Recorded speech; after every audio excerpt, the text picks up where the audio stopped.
est prévu pour 2014 et plus de 4 milliards de francs CFA seront investis pour l'entretien des routes des régions du Nord et des pistes des zones CMDT et OHVN. La Caisse malienne de sécurité sociale sensibilise pour une adhésion massive à l'assurance maladie obligatoire à travers sa campagne nationale de communication. Elle a fait appel à tous les directeurs des ressources humaines des départements ministériels afin de toucher le maximum de nouveaux adhérents.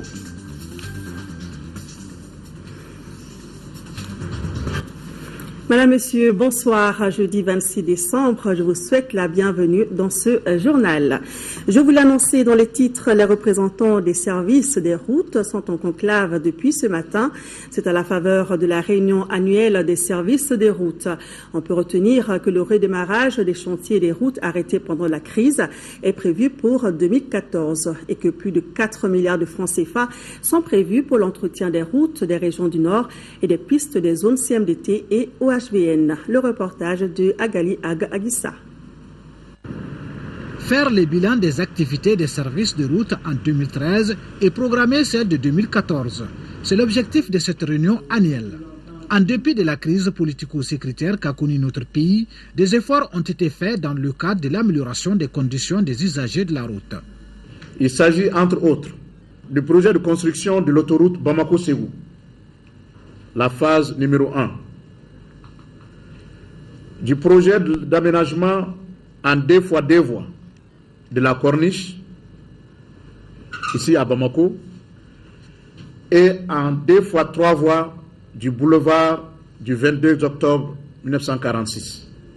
Une enveloppe budgétaire de 18 milliards de francs CFA a été allouée par le Fonds d'entretien routier à l'entretien courant et périodique.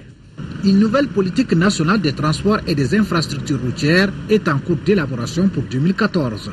Une feuille de route qui permettra de renforcer le réseau routier l'année prochaine à travers l'introduction des technologies dans la programmation et le suivi des travaux d'entretien des routes. Il est prévu le redémarrage des travaux de plusieurs routes suspendues à cause de la crise qui a traversé notre pays. On peut citer entre autres la construction et le bitumage de Nyono, Nyafunke, Tombouctou, Gundam, Diré. La construction et le bitumage de Wo, Bankas, Koro.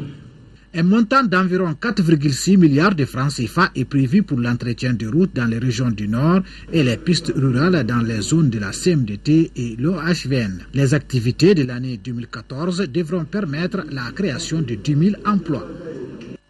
La salle de réunion du ministère de l'administration territoriale a abrité ce jeudi 26 décembre la réunion des ministres membres du comité interministériel de veille sur les inondations. On prépare à cette importante réunion, outre le ministre de l'administration territoriale, les ministres de la Santé, de la Sécurité, du Travail et des Affaires sociales et humanitaires, de l'urbanisme et de la politique de la ville, de l'équipement et des transports, de l'énergie et de l'hydraulique et le ministre délégué auprès du ministre de l'administration territoriale chargé des affaires religieuses et du culte. L'ordre du jour de cette rencontre a porté sur la restitution des résultats de l'exécution du plan de travail proposé à la primature. La réunion a décidé d'examiner de manière approfondie le rapport de l'inspection de l'intérieur sur les inondations 2013. Pour une adhésion massive à l'AMO, assurance maladie obligatoire, la Caisse malienne de sécurité sociale a lancé une vaste campagne de communication à travers tout le pays. C'est ainsi qu'elle a organisé un déjeuner de presse à l'intention de toutes les directions des ressources humaines des départements ministériels. À noter tout de même que plus de 1700 nouveaux adhérents ont été enregistrés. Mohamed Touré. Pour une plus grande implication des gestionnaires des ressources humaines dans l'adhésion massive des travailleurs à l'assurance maladie obligatoire, c'est l'objet de cette rencontre d'échange entre la Caisse malienne de sécurité sociale et les représentants des directions des ressources humaines des différents départements ministériels. Les échanges ont porté entre autres sur l'affiliation des assurés à l'AMO, leur immatriculation et le recouvrement des cotisations. Dans la mesure où la Caisse malienne de sécurité sociale et les GRH se retrouvent au sujet des mêmes personnes, il est toujours bon qu'on en parle et qu'on discute des problèmes qui nous préoccupent de part et d'autre. La Caisse malienne de sécurité sociale intervient dans l'AMO en tant qu'organisme gestionnaire délégué chargé de la pré-immatriculation des fonctionnaires civils et militaires et aussi des parlementaires, du recouvrement de leurs cotisations et du remboursement des prestations de soins, d'où ce grand effort de communication qui s'étend sur l'ensemble du territoire national. On a constaté des difficultés dans la gestion quotidienne de l'AMO. Les GRH devaient savoir que si les cotisations ne sont pas payées régulièrement, au bout de 6 mois, on arrête les prestations. Avec le nouveau processus de communication, la directrice générale s'est félicitée de l'engouement de plus en plus grandissant pour l'AMO et a salué ce qu'elle a appelé les réadhérents qui ont aujourd'hui plus de 1700. A rappelé que les cotisations sont de 4,48% pour les employés de l'État, 3,6% pour les salariés en activité et 0,75% pour les retraités. La Caisse malienne de sécurité sociale qui ne lésine pas sur les moyens pour une grande mobilisation. Elle a lancé ce matin dans les 6 communes du district de Bamako sa journée nationale d'information et de sensibilisation. C'est pour transmettre les informations utiles aux usagers. Le lancement a été suivi par Nando Dambélé. Plus qu'une journée d'information, cette cérémonie a une allure de journée porte ouverte sur la Caisse malienne de sécurité sociale. Elle a permis de livrer aux affiliés les informations utiles sur les prestations de la Caisse dont l'assurance maladie obligatoire. On s'est rendu compte que l'assurance maladie obligatoire, l'AMO, a débuté dans des conditions difficiles.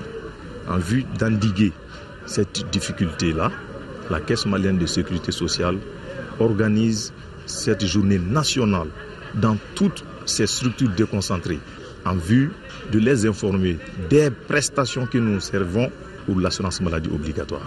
Pour mieux passer le message, en plus des slogans, les responsables de la Caisse ont développé 7 modules allant de la pré-immatriculation à la feuille de soins. Les échanges ont suscité la satisfaction de tous. Aujourd'hui, plus que jamais, c'était nécessaire de faire cette journée. Les assurés en sont informés et ils y participent. Après ces participations, ils ressortent édifiés. Selon les initiateurs, l'exercice concourt à dissiper tous les doutes autour du régime de l'assurance maladie obligatoire, la Caisse malienne de sécurité sociale étant un organisme gestionnaire délégué. Ce communiqué de l'Ordre des avocats du Mali, Maître Seydou Sidiki Koulibaly a été élu ce jour 26 décembre bâtonnier de l'Ordre des avocats du Mali. Il succède à Maître Issaka Keïta. Le nouveau bâtonnier est assisté d'un conseil de l'Ordre composé de 18 avocats, tous élus pour 3 ans. Rappelons que le bâtonnier représente l'ordre des avocats devant toutes les institutions et assure en outre le respect des règles déontologiques de la profession d'avocat. Voilà, Maître Seydou Sidiki Koulibaly est le nouveau bâtonnier de l'ordre des avocats du Mali. Le 17 juin 2015 à 1h GMT, c'est la date butoir d'arrêt de la diffusion analogique fixée par l'Union internationale des télécommunications. Mais voilà, le Mali accuse un retard considérable dans cette transition vers le tout numérique. Le secrétaire général de l'UIT, notre compatriote Amadoun Touré, qui séjourne actuellement à Bamako, invite les autorités maliennes à redoubler d'efforts pour être au rendez-vous. Il explique les avantages liés à cette migration au micro de Ibrahima Traoré. La télévision numérique apportera beaucoup d'avantages. D'abord, je dirais le fait que nous aurons d'abord beaucoup d'informations à notre disposition. Il y aura une utilisation plus efficace du spectre de fréquences qui permettra de donner des économies d'ailleurs qui qu'on appelle la dividende numérique aujourd'hui, qui va être utilisée pour d'autres services, mais tout en multipliant le nombre de canaux avec les mêmes bandes de fréquence. Juin 2015 est vraiment la porte à côté, et donc il faudrait qu'on s'active. Mais je lance un appel aux autorités maliennes à prendre ça très au sérieux. Tous les avantages qu'on pourra tirer vont bien au-delà des dépenses potentielles. Un pays qui ne parviendra pas à respecter ce rendez-vous, qu'adviendra-t-il? J'espère que non. En tant que secrétaire général de l'UIT, je me refuse carrément de penser à ce scénario. J'aimerais encourager tous les pays à le faire. Rien n'est impossible, on peut y arriver. Il suffit de prendre ça au sérieux et de mettre une politique en place. Cette question m'a été souvent posée et c'est un piège parce que je donnerais l'occasion à des pays qui sont à la traîne de trouver un prétexte pour dire qu'ils peuvent attendre encore. Mais je crois que c'est pas une bonne option. Le budget 2014 de la Société malienne de gestion de l'eau potable, SOMAGEP SA, s'élève à plus de 24 milliards de francs CFA. La SOMAGEP SA entend procéder à de nouveaux raccordements au réseau d'eau afin de satisfaire ses clients. Au cours de leur 8e session, les administrateurs de la SOMAGEP SA ont apprécié le budget et le programme d'activité 2014 ainsi que l'exécution du budget 2013. Ramata Konaté. Nous sommes aujourd'hui plus de 150 000 abonnés de la Société malienne de gestion de l'eau potable SOMAGEP. Les chiffres sont fournis par le président directeur général de la structure.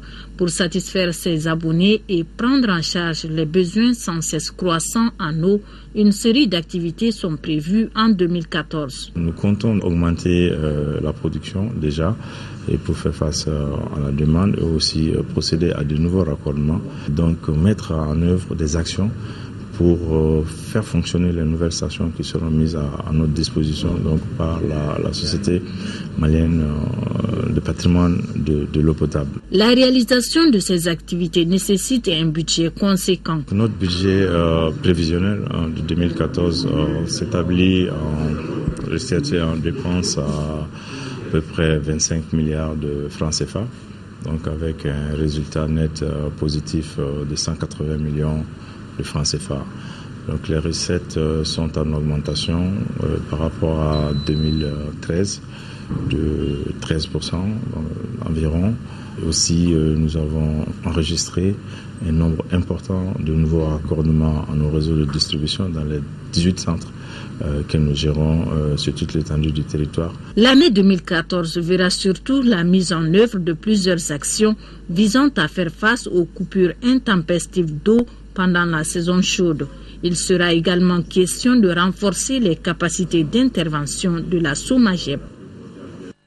L'Agence nationale pour l'emploi, ANPE, tient depuis ce matin la 25e session de son conseil d'administration. Pour faire face à ces missions, l'ANPE mobilisera 3,7 milliards de francs CFA. Ce budget, contrairement à celui de l'exercice écoulé, connaît une augmentation de 6%. Abdraman Maïga. Au cours de ce conseil, les administrateurs de l'Agence nationale pour l'emploi ANPI ont adopté le budget et le programme d'activité de 2014. Ce budget, qui se chiffre à plus de 3,7 milliards de francs CFA, est en augmentation de 6% par rapport à celui de l'exercice écoulé, qui se chiffrait à 3,534 milliards de francs CFA. Ce budget 2014 permet à l'ANPI de réaliser des activités relatives à la formation, à l'intermédiation et à la production de l'information sur le marché de l'emploi. Le programme d'activité et le budget soumis à votre appréciation ont tenu compte de la restauration des locaux, des régions libérées et des activités novatrices et promotrices d'emploi. Ce programme de 2014 sera également enrichi par la prise en compte de deux préoccupations du gouvernement. Il s'agit de la migration professionnelle et de la mise en place d'un fonds de garantie destiné à promouvoir l'auto-emploi au Mali. Ce nouveau fonds qui vient d'être créé permettra aux entreprises, toutes les entreprises sont éligibles à ce fonds, quel que soit le niveau d'investissement.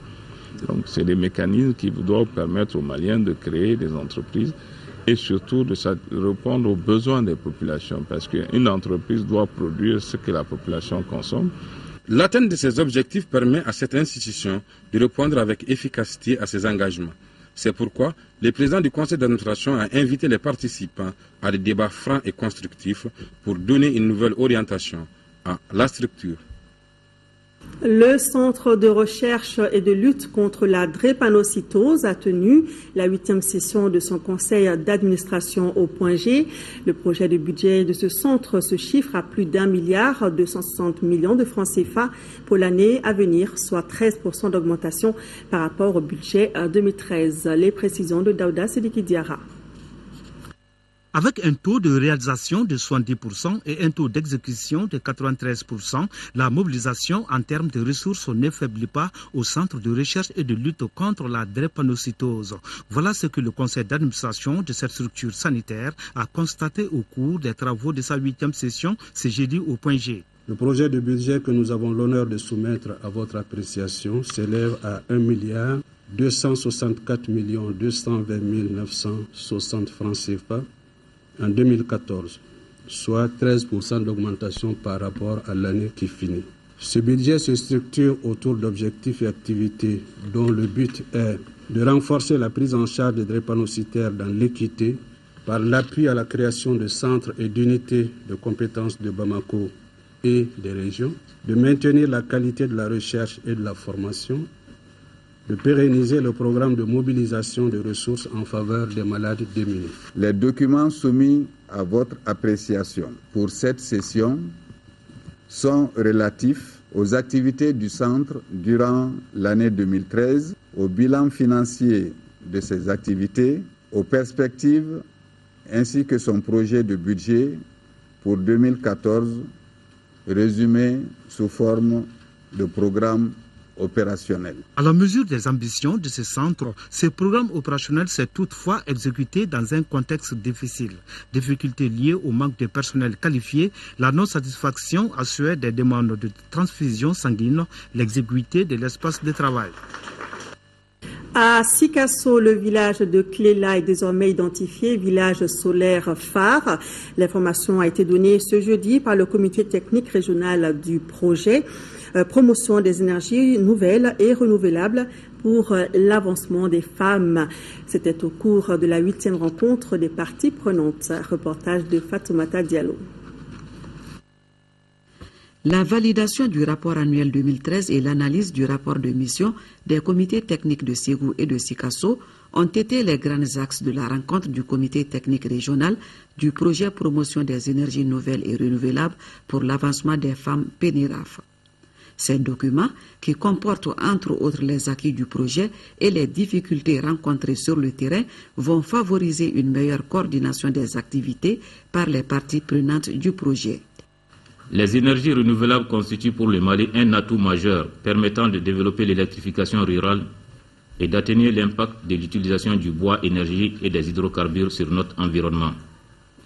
De 2005 à 2013, le projet a fait de nombreuses réalisations dans 85 villages de Sikasso. Entre autres, il y a l'équipement des villages en technologie d'énergie renouvelable. Ensuite, le renforcement des capacités des acteurs, la formation des animatrices, des réparateurs et installateurs artisans. Le PENIRAF, qui n'entend pas s'arrêter en si bon chemin, ambitionne la mise en place d'un village solaire phare et des villages satellites dans la région de Sikasso. Un village solaire phare, c'est-à-dire un village solaire qui pourra quand même fournir à la commune, en tout cas, l'énergie nécessaire pour les activités de base de la commune. Tout cela à partir de l'énergie solaire. En vue d'atténuer l'impact du changement climatique, le ministère de l'Énergie et de l'Hydraulique entend transférer les compétences techniques aux collectivités pour le développement à grande échelle des énergies renouvelables.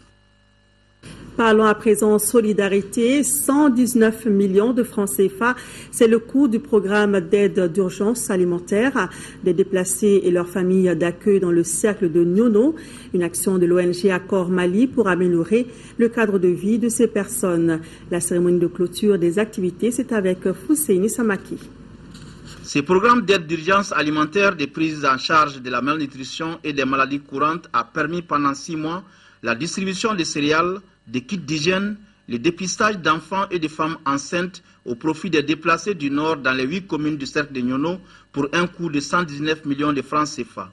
Il est le fruit du partenariat entre l'ONG Accor, Caritas Suisse, l'ambassade de France au Mali et Orange Money qui, à travers son opération Transfert Cash, a transféré l'argent aux bénéficiaires via téléphone.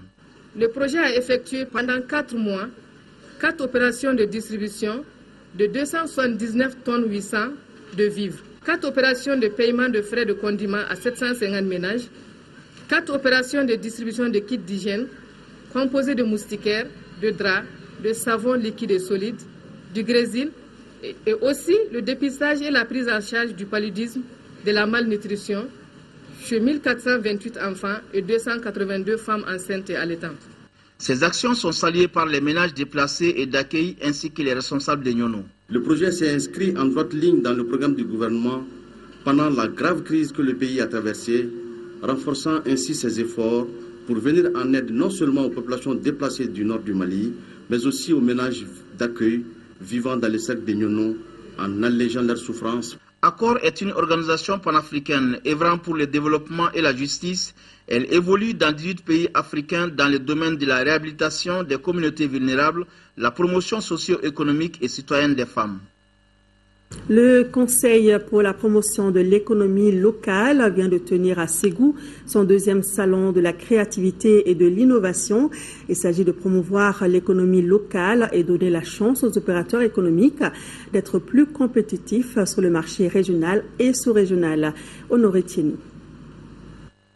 Ils sont au total une quinzaine d'exposants venus de l'ensemble du pays. Les produits exposés vont des produits artisanaux en passant par l'agroalimentaire et le textile. Il s'agit donc pour le Conseil pour la promotion de l'économie locale d'offrir l'opportunité aux opérateurs économiques d'augmenter leurs chiffres d'affaires, surtout en cette période de sortie de crise au Mali et la relance des activités économiques en 4e région.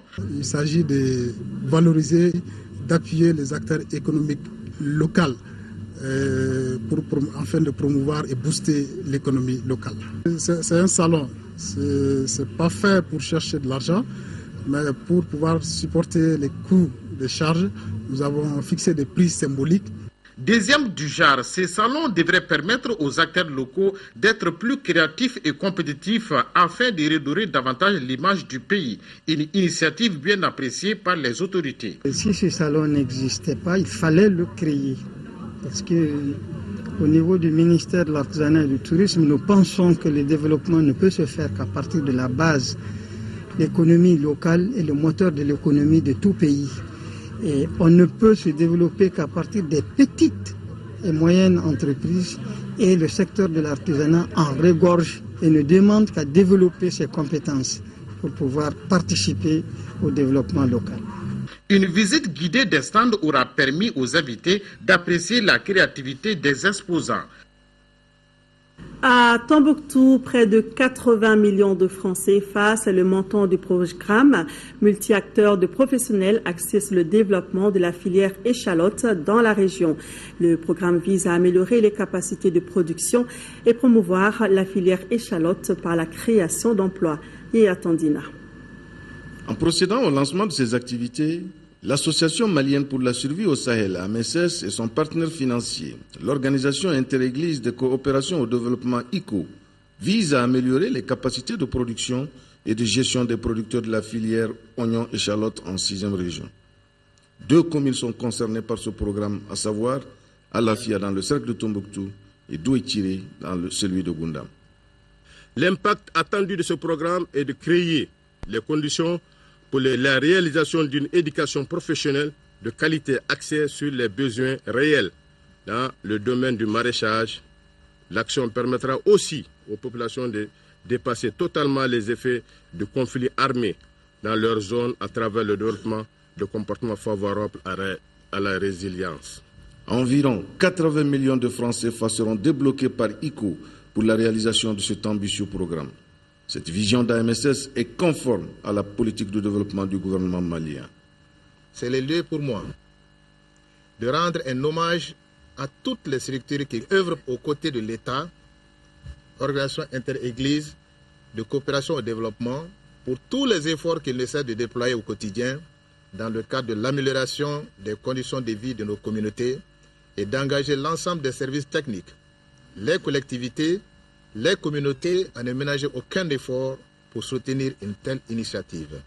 Ce programme d'une durée de 2 ans va générer des emplois à travers les nouvelles techniques de production, de transformation et de commercialisation de l'oignon en 6e région.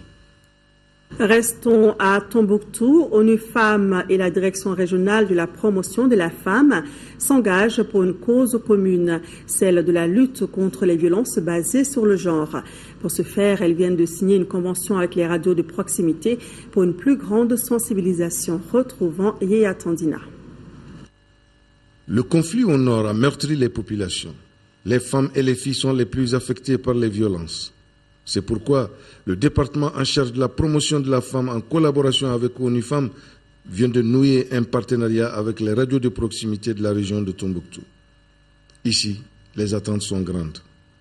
L'objectif de cette activité est d'informer et de sensibiliser de façon générale le grand public et de façon particulière les femmes et les filles sur les conséquences néfastes des VBG. Nous comptons sur votre professionnalisme pour la diffusion des messages clés en vue d'une sensibilisation de masse sur les conséquences des violences basées sur le genre.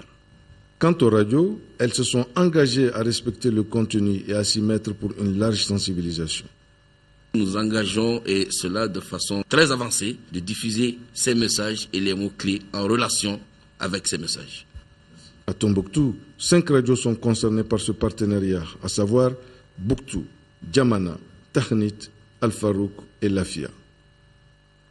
Après les femmes, parlons des enfants. Près de 100 millions de francs CFA pour offrir à 20 000 enfants du Mali des vêtements.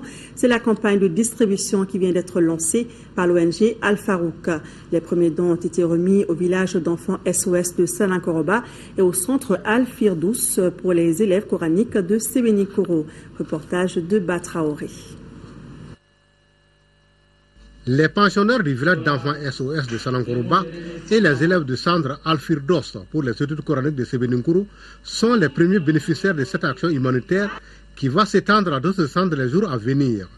L'ONG Al-Farouk et son partenaire, la Fondation Amir Mohamed Ben Rachid des Émirats Arabes Unis, entendent ainsi soutenir les enfants démunis. Farouk est une ONG socio-humanitaire. Donc, on a beaucoup travaillé dans ce domaine. L'objectif, c'était pour, comme vous savez, les enfants, surtout dans cette période de froid-là, les enfants ont fort besoin de vêtements. Ce don, c'est dans le cadre de la campagne de Son Altesse Mohamed Ben Rachid Al Maktoum, la campagne de vêtements d'1 million d'enfants démunis du monde. Une action qualifiée de salutaire par les bénéficiaires, car tombant au bon moment. SOS Mali se réjouit beaucoup d'être parmi les bénéficiaires de cette campagne de distribution de vêtements afin de venir en aide à 1 million d'enfants. Ce geste de solidarité vient à point nommé. Pour qui connaît l'importance des habits dans la protection des enfants, surtout en cette période de fraîcheur. Le geste, selon ses initiateurs, s'inscrit dans le cadre d'une vaste campagne mondiale qui vise à habiller 1 million d'enfants dans le monde. Outre le Mali, certains pays de la sous-région comme le Sénégal et la Gambie sont concernés. Retournons à Sikasso, c'est le lieutenant-colonel Adama Berté qui dirige désormais la Légion de la gendarmerie de Sikasso. Il remplace le lieutenant-colonel Moussa Nimaga, appelé à diriger la Légion de Bamako. La cérémonie de passation dirigée par l'inspecteur en chef Bourama Berté s'est déroulée en présence des autorités militaires et administratives de la région de Sikasso. L'inspecteur en chef a félicité le colonel Nimaga pour les bons services rendus au cours de son séjour dans la région avant de féliciter le nouveau légionnaire. Il a rassuré qu'il bénéficiera de tout le soutien de la gendarmerie nationale pour mener à bien la mission à lui confiée. L'Association malienne des droits de l'homme, AMDH, se réjouit de l'arrestation par l'armée malienne de Aliou Mahamat Touré, commissaire islamique du Mujiao à Gao. Touré est l'un des responsables présumés des crimes les plus graves commis par le Moujiao pendant l'occupation des régions du Nord, notamment celle de Gao. La MDH félicite les autorités militaires pour cette action qui, sans doute, est une étape importante vers le soulagement des victimes d'amputation, de viols et de torture à Gao, mais aussi des organisations de l'AMDH qui accompagnent ces victimes devant la justice. L'AMDH exhorte les autorités maliennes à mettre M. Touré à la disposition de la justice dans les plus brefs délais aux fins de diligence de l'instruction judiciaire en cours tout en préservant ses droits en tant que prévenu.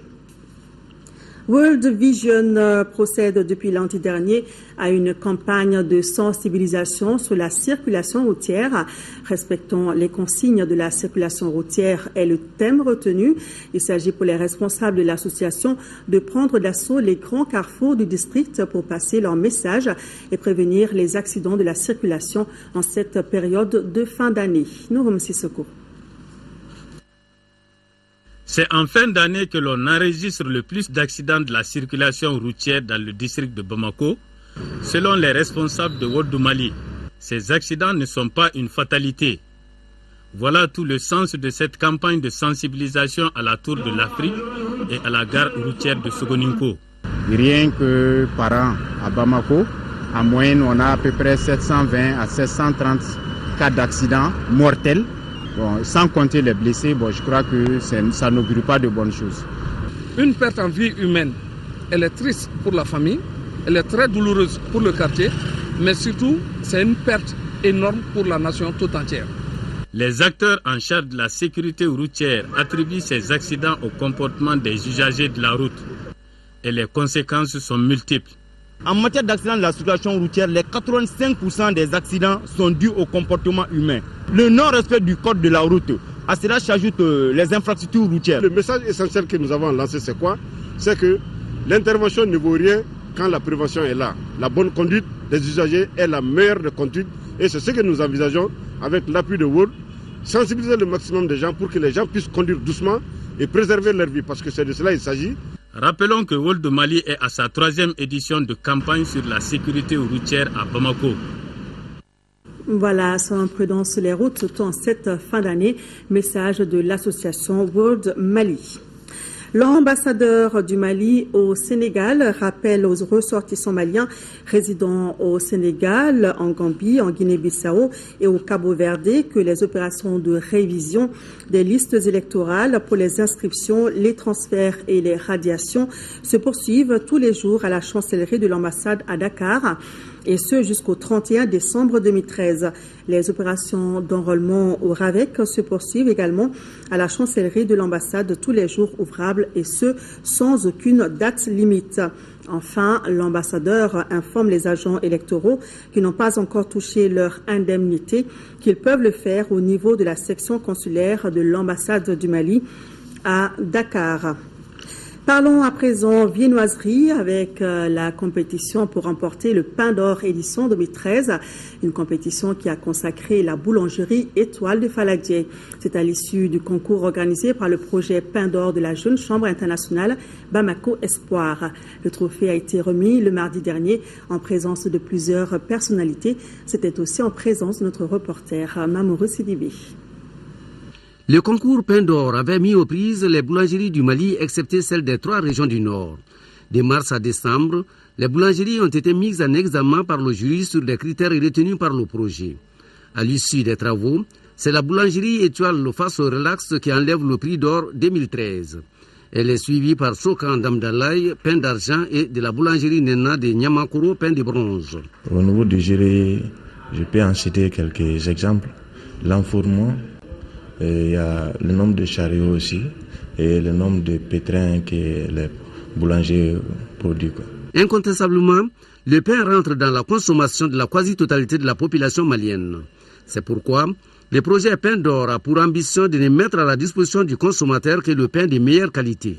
Ce projet a eu l'honneur d'être reconnu par notre organisation lors du congrès mondial qui vient de se tenir à Rio comme étant le meilleur projet pour le développement économique présenté par une organisation locale. Dans le souci de préserver la qualité, le jury du projet a recommandé d'exiger la visite médicale pour tous les boulangers, d'inciter les boulangeries à respecter les textes en vigueur et de renforcer la communication autour de ce concours pain d'or. La station régionale ORTM de Koulikoro a organisé mardi dernier sa traditionnelle nuit sous le signe de la paix et de la réconciliation. L'événement a permis à la cellule syndicale de l'ORTM Koulikoro de plaider pour la paix et la réconciliation à travers des sketchs, des prestations d'artistes du terroir et des témoignages. Le film de la soirée avec Seydou Traoré. En son et lumière, l'ORTM Koulikoro a su relever le défi vers la marche pour un Mali de paix et un peuple réconcilié. Cette nuit de la station régionale de Koulikoro, édition 2013, a permis de plaider pour l'union des cœurs et des esprits du nord au sud et d'est en ouest. Une façon pour la cellule syndicale de cultiver l'entente et la cohésion sociale. Il est temps que le peuple malien sent que l'heure de la réconciliation a sonné. Le pays a besoin de paix, de Kaye à Kidal, en passant par Koulikoro. Ambiance festive dans la pure tradition, les artistes locaux, l'ambassadrice de Mourdia, Diallo Damba, la reine du Goussumbala, Mariam Bakayoko du Bélédougou, Mamou Tchero du Delta Central et la perle du désert, Haïra Arbi de Tombouctou, ont émerveillé le beau public pendant 2 heures d'horloge. L'équipe baronnie de l'ORTM Koulikoro a rafraîchi la mémoire du public sur les traumatismes de la crise du Nord à travers un sketch. Le clou de la soirée a été le défilé en tenue traditionnelle des différentes ethnies de la capitale du Méguétan. Les artistes, une fois de plus, viennent de nous démontrer qu'ils ont leur part dans l'assise de la paix au Mali. Ils ont leur rôle à jouer. Et au moment où vraiment ça n'allait pas du tout dans ce pays-là, je pense qu'ils sont restés, eux les artistes, pour chanter la paix, pour chanter l'armée malienne, pour chanter les soldats qui sont venus aux côtés de notre pays pour défendre l'unité nationale. Quand vous parlez de la paix, nous serons là aujourd'hui. Demain, si vous parlez de la paix, nous serons là également. Ce que j'ai vu ce soir, ça réveille toute la fierté de tous les Maliens. La réussite de cette nuit ORTM Koulikoro dédiée à la paix et à la réconciliation a été possible, il faut le rappeler, grâce à l'accompagnement des grands partenaires et sponsors. Le directeur de l'ORTM Koulikoro a saisi l'occasion pour témoigner la disponibilité de son équipe dans les campagnes de sensibilisation sur la paix et la réconciliation nationale. Restons dans le même registre, dans la mouvance de la célébration de Noël. Le groupe musical Les Merveilles a donné un show hier soir au Palais de la Culture de Bamako. Ce concert live entre aussi dans le cadre des activités du cinquantenaire de l'Association des groupements des églises et missions évangéliques protestantes. La soirée a été placée sous le signe de la paix et de la réconciliation nationale. Mohamed Ould Mamouni. Ce sont les berges du fleuve Niger qui ont servi de cadre à ce concert live organisé par le groupe musical Les Merveilles en partenariat avec l'association des groupements des églises et missions évangéliques protestantes. C'est la chorégraphie du groupe AD qui a donné le ton de la soirée. Après ce fut le tour du groupe Les Merveilles de faire son entrée sur la scène.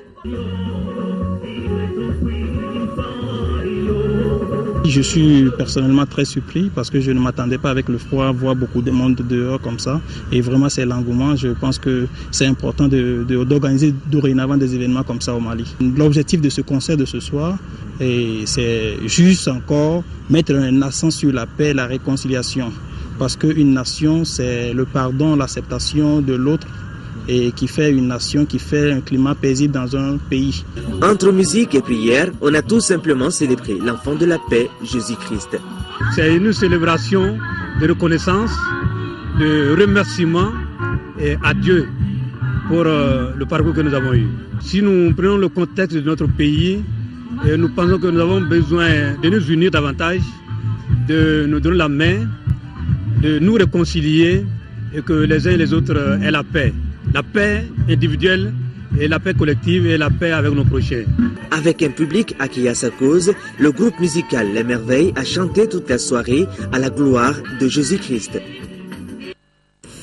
Voilà, Madame, Monsieur, nous sommes à la fin de ce journal que je vous remercie d'avoir suivi. Demain, pour les infos, retrouvez Kadidia Toukone dans la matinée et Ibrahima Djambélé dans les éditions du soir. Merci de votre fidélité. Passez de bons moments sur l'ORTM.